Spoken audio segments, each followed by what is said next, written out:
Bonsoir à toutes et à tous. Merci de votre fidélité à votre émission Café Mort, les lundis à 21h. Ce soir, on va recevoir un militant, et avec un parcours, mais un militant pour la démocratie en Algérie, du collectif Debout l'Algérie. Il s'appelle Djamel Berber. Alors, il n'est pas berbère, malgré son nom. Bon, on peut le déplorer, mais on va lui pardonner pour cette fois. Mais je pense qu'il rebondira là-dessus sur l'unité de l'Algérie et l'importance. Donc, Djamel Berber, bonsoir. Bonsoir, Akli. Vous avez un très beau nom de famille. Absolument, j'en suis absolument fier et je suis étonné que tu dises que je ne sois pas berbère. Nous en reparlerons parce que ça se discute. Ça se discute, donc voilà. La Mazirlande se discute. Ah oui, moi je ne lâcherai pas. Donc, Djamel Berber, c'est qui Djamel Berber? Tu es né où? Tu as grandi où? C'est quoi ton parcours? L'histoire un peu de Djamel Berber?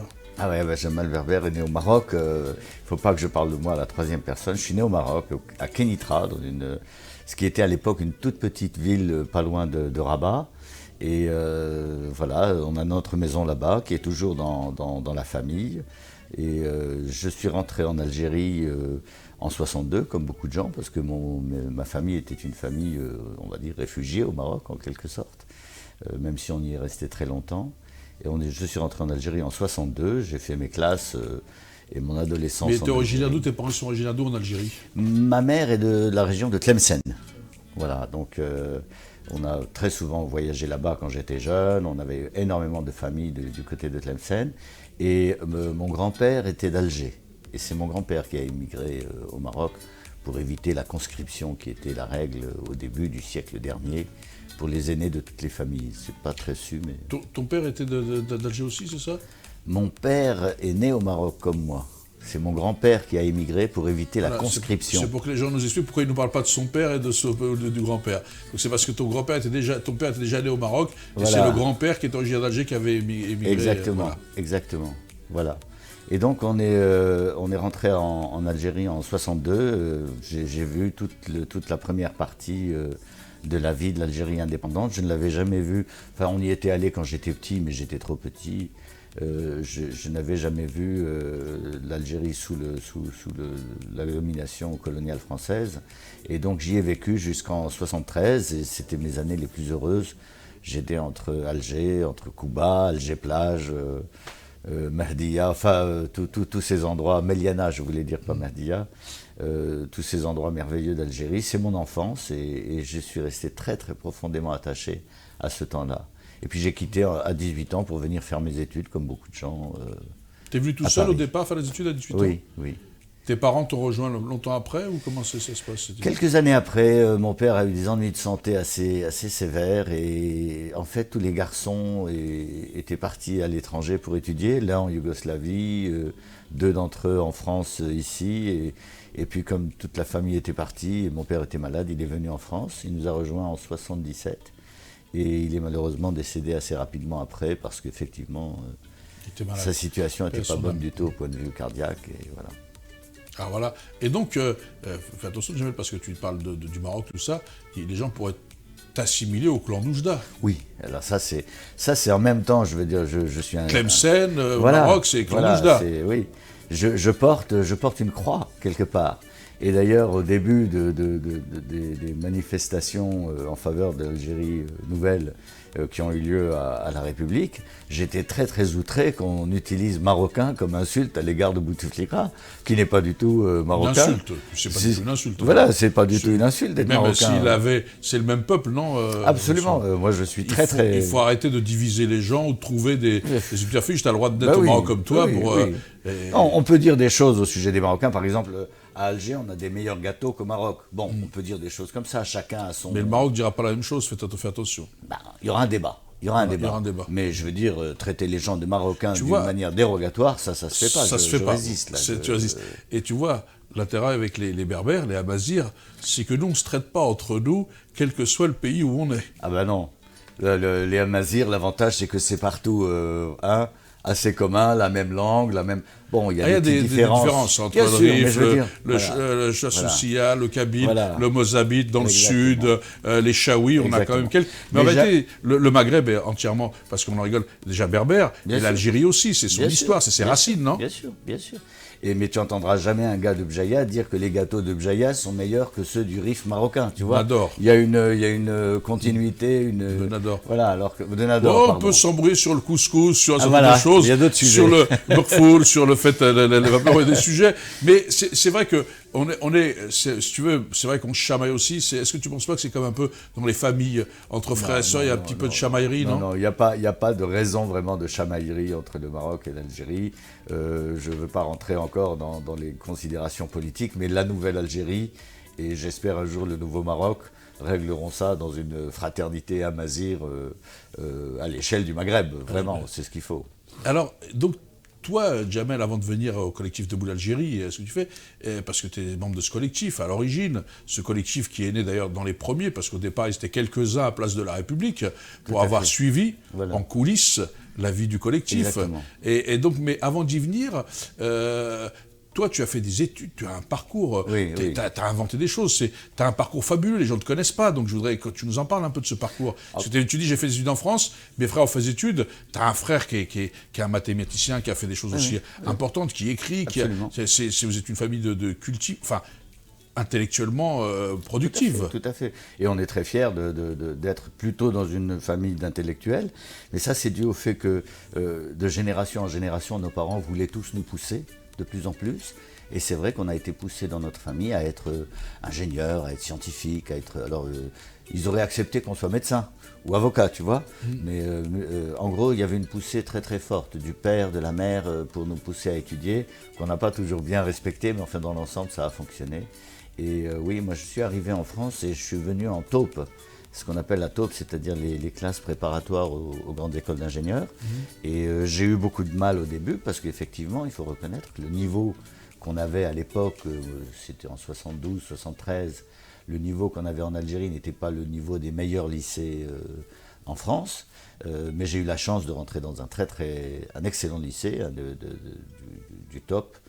Donc j'ai souffert un petit peu, j'étais interne pendant longtemps, mais c'est là aussi que je me suis fait énormément d'amis, mon amour pour Paris, enfin beaucoup de choses qui ont marqué ma vie. Mais vraiment les 2-3 premières années en France c'était difficile, le soleil nous manquait beaucoup, on se réveillait dans l'obscurité, ça c'était quelque chose que j'avais jamais vu parce qu'il y avait des changements d'horaire ici à l'époque. Et donc on travaillait énormément, on était un petit peu enfermés. Mais très rapidement, après avoir réussi à l'école d'ingénieur, je suis rentré chez Télécom à Paris. Vraiment, la vie a changé complètement et j'ai eu encore quelques années très très heureuses en étant étudiant. Et puis après, mon papa est mort en 79 et là, effectivement, il y a eu un petit moment de changement de destin, vraiment, parce que tu es en train de me laisser parler là, Kim. Est-ce que je t'écoute? N'hésite pas à me recadrer si tu vois que je parle Non, il faut justement, c'est ça. Non, mais je te recadrerai. Voilà, n'hésite pas. En tout cas, voilà, ce qui s'est passé, c'est que je comptais à l'époque rentrer en Algérie et j'avais tout un tas de plans qui ne sont pas tous très clairs, hein, faut dire ce qui est. J'avais tout un tas de plans en tête pour rentrer en Algérie. Et puis mon papa est mort et voilà, ça a un petit peu changé les choses assez brutalement. C'était la fin de mes années d'études d'ingénieur. Voilà, c'était des années très heureuses en quelque sorte. Ouais. J'avais besoin de rien. Ça marque un coup d'arrêt dans le bonheur. C'est vrai, c'est toujours pareil. Hein. C'est toujours pareil. Quand on perd un être cher, ça marque à une vie. Hein. Oui. Moi, ça m'a changé. Moi, j'ai la chance encore d'avoir mes parents, mais j'ai perdu une sœur en 2010. Voilà. Ça, pour la famille, c'est une vraie cassure. C'est un moment difficile pour tout le monde. Aujourd'hui, on traîne d'ailleurs, non? Oui. Moi, ce que j'ai ressenti à ce moment-là, c'est que j'étais au premier rang. Voilà. Jusque-là, tu as toujours quelqu'un devant qui est là et tu es un peu derrière, c'est ton papa ou ton grand-père ou ton oncle. Il y a toujours quelqu'un qui est là, qui couvre. On se retrouve sur le devant de la scène. Et là, tu te retrouves sur le devant de la scène, tu es le prochain, t'es le prochain en ligne, quoi. C'est toi qui vas y passer après. Et donc, quand même, on a très vite surmonté ça parce que le père était malade. C'est pas comme si quelqu'un était venu d'une manière... Bon, il avait été malade. Vous étiez un peu ça, préparé, quoi. On était préparés. Enfin, on ne l'est jamais vraiment, mais un peu. Voilà. Ça a quand même fait un grand choc, et donc ça m'a réorienté. J'ai très vite postulé dans des labos de recherche, parce que j'étais quand même toujours très intéressé par trouver des choses nouvelles et avancer. Et j'ai eu la chance de rentrer à l'INRIA, qui est un grand labo de recherche, qui est à Rocancourt, près de Versailles, à Paris. Et vraiment, ça aussi, ça a été une période exceptionnelle, parce que j'ai eu... Rien à voir avec Rocancourt pour les escroqueries, c'est vraiment Rocancourt, un labo de recherche fiable. À mon avis, c'est un faux nom, ce mec-là. Parce que, je vais vous dire, à Rocancourt, il n'y a que des chercheurs propres, il n'y a pas de... Il y en a peut-être un ou deux qui exagèrent sur les papiers scientifiques, mais pas plus. Pas plus. Et oui, donc c'était vraiment c'était un coup de chance aussi, parce que, oui, c'est ça, le destin et la chance. 79, c'était l'apparition des microprocesseurs. Et c'est 78-79 que sont apparus les premiers microprocesseurs qui ont vraiment changé la vie, parce qu'à l'époque, il ne pouvait pas y avoir une cafetière électrique, tu vois, parce qu'il faut un microprocesseur dedans. Oui. Ça n'existait pas. Donc les cafetières, elles étaient comme on les a connues avant. À partir de ce moment-là, tout a changé, et j'étais en quelque sorte au début de cette vague. Et comme toujours, ceux qui sont au début d'une vague apprennent plus, avancent plus vite que ceux qui viennent après, qui forcément trouvent tout un ensemble existant. Existant, oui. Voilà. Donc j'ai eu cette chance d'être au tout début, et donc j'ai eu la chance de pouvoir voyager très très vite, très tôt. J'ai d'ailleurs eu des problèmes, parce que moi j'avais appris l'allemand au lycée, et j'étais d'ailleurs bon en allemand. Ouais. Et puis quand je suis arrivé dans la recherche à l'INRIA, tout était en anglais, donc j'ai eu quand même aussi des phases d'adaptation. Mais entre l'amitié de mon chef de l'époque, que je salue, qui était Naja Nafa, qui est un excellent chercheur et homme d'équipe, j'ai été intégré dans une équipe, j'ai fait beaucoup de maths.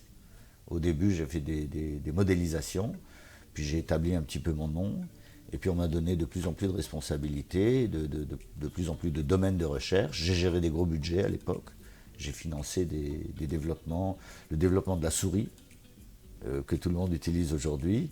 Nous l'avions financé à l'époque à l'École Polytechnique Fédérale de Lausanne, et ça a donné Logitech. Mais bien sûr, j'ai jamais rencontré Logitech, mais j'ai rencontré les chercheurs qui étaient au départ, et qui eux-mêmes étaient partis sur des idées de Negroponte du MIT. On a financé On a financé la recherche en reconnaissance vocale, en synthèse vocale, dans pas mal de domaines. Et donc j'ai eu la chance, si je peux dire, en 3-4 ans, de moi-même faire de la recherche, de visiter énormément de gens en Californie, en Finlande, aux États-Unis, dans d'autres parties, à Boston, en Grande-Bretagne, et d'avoir aussi des budgets. Ce qui est quand même étonnant aujourd'hui. Aujourd'hui, le budget de la recherche, c'est pas le top, hein. Ça dépend des domaines, mais oui, à l'époque, c'était vraiment extraordinaire d'être dans cette position-là. Entendons-nous, c'était pas des budgets avec des milliards, non plus, des choses comme ça. Hein. Mais la recherche, ça a toujours été le parent pauvre des budgets de l'État français. Bien sûr, c'est pas du tout les budgets dont on parle dans l'industrie. Hein. C'est ça. Mais quand même, c'était des budgets, les gens étaient motivés, ils faisaient des trucs formidables. Alors moi, je confirme pour les gens qui nous regardent, parce que je connais, t'es trilingue, voire même quadrilingue avec l'arabe. Donc tu parles allemand, anglais, français et l'arabe. Voilà, et l'arabe. Et je parle un petit peu de russe en plus, et il me manque une seule langue pour être vraiment à l'aise. Ben oui, c'est le kabyle. Ça, c'est la langue importante. C'est vraiment. Oh là là. Ah là, si tu ne l'as pas, le reste, ça s'efface. T'as vu, voilà. T'étais bien, on te positionnait, et t'as tout effacé en parlant de ça. J'ai pas effacé. C'est une erreur monumentale de ne pas parler Tamazir. Mais voilà, c'est pas une erreur, c'est un destin. Mais tu vas en parler. Alors, Djamel, moi, ce que je veux savoir, c'est que je sais que t'étais à l'origine de l'écran tactile. Oui, mais ça, c'est venu après. C'est quand j'ai quitté la recherche. On a fondé une société start-up et dont l'objectif et la réalisation a été un ordinateur de poche à écran tactile. Donc l'écran tactile en tant que tel existait pour des appareils informatiques ou dans les satellites ou dans des choses comme ça. On touchait avec le doigt des écrans, mais le concept de le faire dans un ordinateur de poche et que ça remplace le clavier, nous sommes à l'origine de cela. Et c'est l'origine du téléphone portable, quoi, en vérité. Absolument. C'est ça. Absolument. En vérité, vous avez été à l'origine du téléphone portable, quoi. Le form factor, les Américains appellent ça le form factor, c'est-à-dire le facteur de forme, le schéma d'ensemble du produit, c'est nous qui l'avons inventé les premiers. Ça a été fait entre 83 et 85. On est d'ailleurs au Guinness Book of Records de 87, le plus petit ordinateur de poche. Et ce qui est assez extraordinaire, c'est qu'on avait vraiment trouvé la bonne taille, c'est-à-dire que c'était cette taille-là si je sors mon téléphone, je ne vais pas faire de la pub encore à Apple, il a déjà trop de pubs. Il a déjà trop de pubs, ouais. Et là, on l'a dit. Mais c'est vrai que donc tu es à l'origine. Et donc c'est quand même là, on pourrait parler des heures sur ton parcours, parce que tu as un parcours aujourd'hui, tu as encore inventé d'autres choses, sur la chaleur, sur choses. J'ai fait des tas de choses. Tu fais tas de choses, et donc les gens pourraient retrouver, donc on peut te retrouver dessus. Oui. Mais maintenant, je voudrais parler aussi de ton engagement. Donc voilà, on va revenir au collectif de Boule Algérie, parce que ça, c'est ton engagement aujourd'hui. Tu as cet engagement aussi avant d'essayer de produire des choses écologiques. Je sais qu'aujourd'hui, tu as un engagement écologique, mais là, comme on est dans le collectif de Boule Algérie, sinon les gens vont te le reprocher, fais attention. Pour connaître le collectif, tu pourras avoir des remarques très acerbes si tu ne parles pas du collectif. Hein. J'en aurai de toute façon. Et moi le premier, parce que tu n'as pas parlé du collectif. Alors le collectif de Boule Algérie, raconte-nous un peu la genèse, et puis ce qu'il défend et comment ça se vit. Alors le collectif de Boule Algérie, d'abord c'est venu d'un cri d'indignation. De Faiza Menaï. Alors, qui a pris son téléphone en disant « je ne peux pas accepter ». Oui, voilà. Mais moi, je n'ai pas vu le jeune homme. Voilà. Moi, j'ai eu... Tu as vu que Faiza, mais voilà, qui ne peut pas... Voilà, ça raconte un peu l'histoire. C'est un jeune homme qui a lancé un cri d'indignation, vraiment, et qui a été entendu par Faiza, et qui a répondu à son cri, et qui lui a proposé « écoute, on va le faire en grand, tu ne sais pas le faire, moi je suis... plus expérimentée, plus introduite dans le militantisme, parce qu'elle a beaucoup milité avec d'ailleurs notre cher Akli et avec d'autres gens. Et donc elle a plus d'expérience, elle a pu faire appel rapidement à des gens qui connaissent, des gens qui ont donné des conseils. Elle a regroupé rapidement 3 autres personnes. Donc tout ça, j'y ai assisté. Mais j'y ai assisté comme compagnon de route un petit peu, j'ai vu tout ça se faire. Et compagnon de vie de Faiza, on peut le dire. Compagnon de vie de Faiza, exactement. Et en même temps, ce qui s'est passé, c'est que ça s'est amplifié extrêmement vite par la réponse des gens, par la réponse du peuple. Et c'est la réponse du peuple au début de Paris, mais la réponse du peuple algérien en général. Et ce qui est extraordinaire, c'est que cette réponse, elle est venue dès le départ familiale. Et on a eu bien sûr des tas de... Enfin, il y a eu une réponse, Jamel, le 22 février, il y a eu plus de monde. Mais au début, la première fois, le 17 ou je ne sais plus quelle date c'était, il y avait 20 personnes ou 50 personnes, je ne sais plus, c'était pas aussi nombreux. Ah non, le 17, on s'attendait à avoir 20 ou 30 personnes. On avait amené une petite table, un mégaphone. Il y avait 1000, je crois, je ne sais plus. Je pense qu'il y avait 3000 personnes le premier jour. C'était vraiment important. Tu vois, quand même, moi, j'étais resté sur un plus petit chiffre. Non, c'était important. J'ai quadrillé la place de la République et j'ai compté dans des carrés. Tout ça, je suis un mathématicien, rappelle-toi. Je sais, voilà. Ouais. Assez casse-pied comme moi, quand je regardais, je me suis dit, Bill, peut-être que je dois être comme... C'est peut-être selon la police. Je dois moi aussi avoir peut-être un cerveau policier, peut-être. Et puis j'ai peut-être moi qui ai un cerveau donc de 3000 personnes le premier. Mais vraiment, dès le premier jour, il y a eu énormément de monde. Dès le premier jour, il y a eu énormément de contradictions. C'est une provocation. Aujourd'hui, oui. Mais à ce moment-là, avant que ça n'ait lieu, il y avait beaucoup de gens qui disaient le cadre, je sais pas quoi. Je les ai vus, moi. J'en ai vu qui osaient aller à la télé et dire aujourd'hui ils sont militants, c'est-à-dire de la 25e heure, mais ils sont à la place de la République. Mais au début, il y en a qui ont été à la télé oser expliquer que le 5e mandat c'était une bonne chose pour l'Algérie. Oui. Et c'est un changement radical qui a eu lieu pour moi, parce que ça m'a emporté, mais aussi sur Faiza et sur tous les autres qui avaient appelé, c'est comme si on était transfiguré, quoi. Faiza, une femme très gentille, transportée, vraiment, parce qu'il a fallu très vite lutter avec des gens un petit peu bizarres, je ne veux pas citer les noms, enfin bon, on peut, Amir DZ, ce genre de gars, les Mac, les machins, il y a eu énormément de gens. On connaît, il y a toujours de tout, voilà, mais il fallait un peu clarifier, c'est ça ? En fait, il fallait vraiment lutter au début. Il fallait vraiment tenir sa place, il fallait se battre, et pas se battre physiquement, je veux dire, mais se battre dans la façon.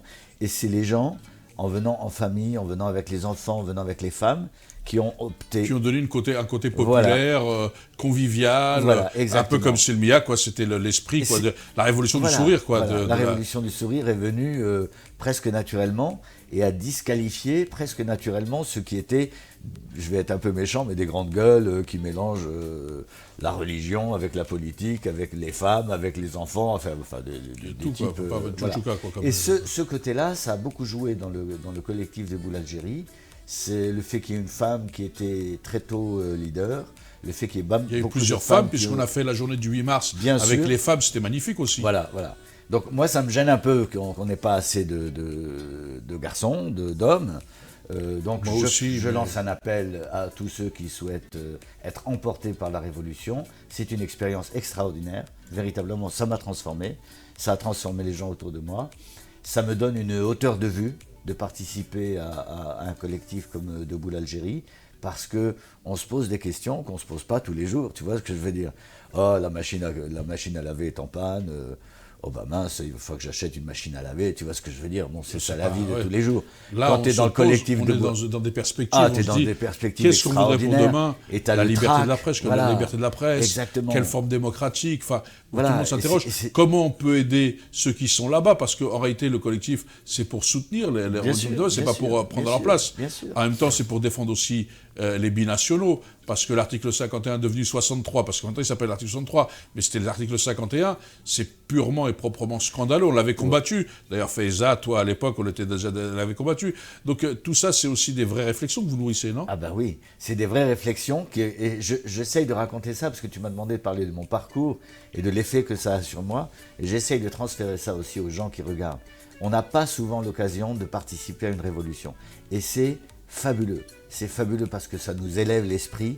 C'est fabuleux parce qu'on voit comment est-ce que les leaders, parce que moi je ne suis pas un leader, je suis un modérateur, si tu veux, je suis un travailleur, je suis un soutier parmi tout ça, même si je suis depuis le début et je suis peut-être un peu influent, mais on voit les leaders se transformer, comment est-ce qu'ils se battent et comment est-ce que dans ce monde très fluide, tout le monde est à égalité. C'est vraiment une merveille de vivre ça, donc j'invite tout le monde à le faire. Maintenant, on peut parler de la lutte. Et beaucoup de jeunes, Jamel. Il y a beaucoup de jeunes. Beaucoup de jeunes gars, jeunes gens, jeunes filles, beaucoup de jeunes qui sont très mobilisés à travers l'art, tout ça, beaucoup de jeunes. Et alors, peut-être encore plus en Algérie, parce qu'il y a tous les jeunes qui participent. Ici, on a beaucoup de jeunes qui sont des jeunes étudiants ou des jeunes parents déjà professionnels. Mais oui, c'est vraiment formidable le mélange social que ça fait et l'occasion qu'on a de penser à des grandes choses et de se donner un petit peu pour son pays de manière désintéressée. On ne va pas y retourner à nos âges. Mais, oui, on ne va pas être élu là-bas. On ne va pas être élu là-bas. J'en suis certain parce que souvent, moi, je dis, ils vont t'appeler, tu te dis, non, on est élu ici, on a notre vie ici, on est prêt à aider, à contribuer, mais on ne veut pas prendre la place des autres. Et ceux que ça intéresse, ils ont le droit. Même si les binationaux ont le droit de s'intéresser aussi. C'est normal, ça fait partie de la règle du jeu. Voilà. Et donc, il y a aussi dans le collectif de Boule Algérie, et ça aussi, c'est quelque chose qui est dynamique, une volonté d'aller au-delà, une volonté de se rapprocher des autres collectifs, une volonté... d'unité. On ressent souvent la volonté de vouloir travailler avec tout le monde, parce que je crois que c'est important, l'unité. C'est le mot fédérateur, même fédérer, unité, fédérer, ça ne veut pas dire uniformité, chacun dans sa diversité, mais il faut arriver à s'unir.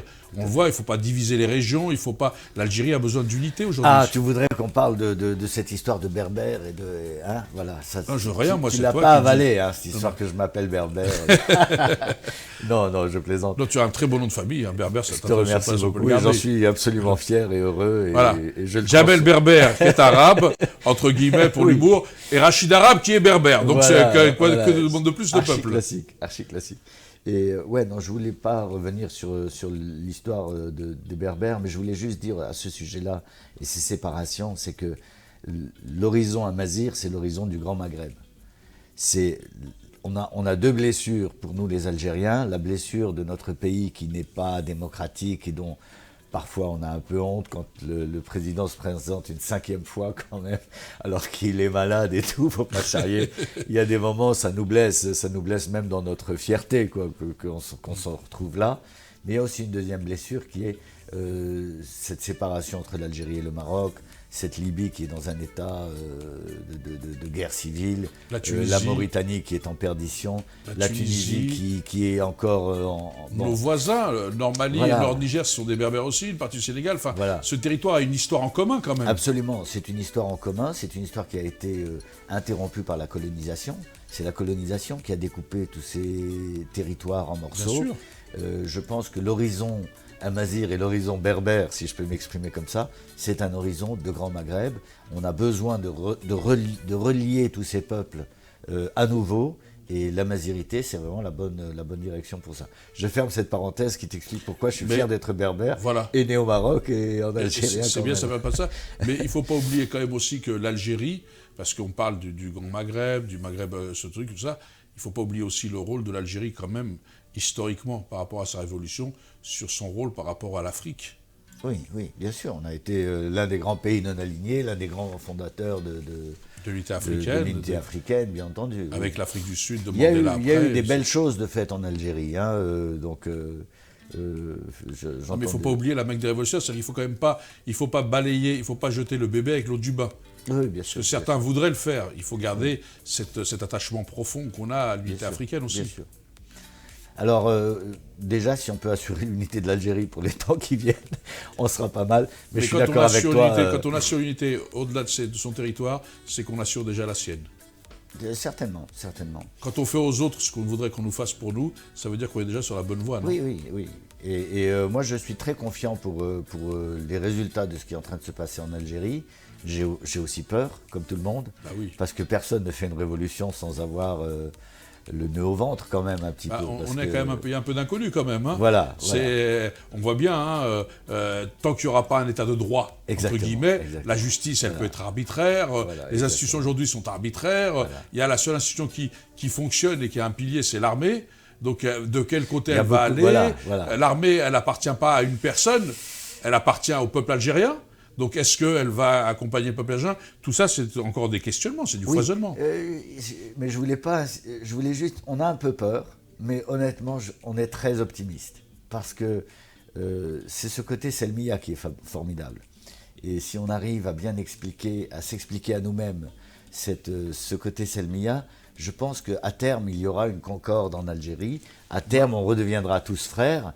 Et cette période un peu d'acrimonie va se résoudre de manière positive. Je veux dire, moi, Jamel, quand j'ai vu... là, on ne parle pas de celle-ci, mais bon, parce que juste avant, les gens parlent des grandes marches, mais il faut savoir qu'aussi en Algérie, la première action qui a été menée, c'était avant le 22 février, c'était à Kerata, le 16 février. Bien sûr, j'ai entendu parler de ça. Il faut, non, mais là, souvent, je tiens à le répéter, Kerata, je suis de Sougelting, juste à côté, mais c'est pas du chauvinisme. C'est pas du chauvinisme. J'ai juste rappelé l'histoire. Non, jamais tu me connais là-dessus. Mais franchement, moi, quand j'ai vu, le 16, mais quand j'ai vu le 22, cette Algérie, dans la rue, unie, j'en ai eu les larmes aux yeux. Moi aussi. Aujourd'hui, quand j'en parle, ça me fait encore des frissons, parce que j'ai eu une fierté, parce que j'ai vu cette indignation grandissante, et ils m'ont redonné de la fierté. Autant je rasais les murs, parce que quand on me parlait, on me disait, vous avez un président, pourquoi pas, tu as vécu ça. Oui. Et là, j'ai ressenti une fierté, ce peuple surprenant, moi, il m'a surpris. Respect au peuple algérien, mais j'ai eu une fierté d'en faire partie. Je sais que c'est pas bien d'avoir un peu ces égos ou ces trucs. Mais, pourquoi c'est pas bien ? Moi, je suis très content. J'en étais même limite à une vanité, Jamel. T'as pas ressenti ça ?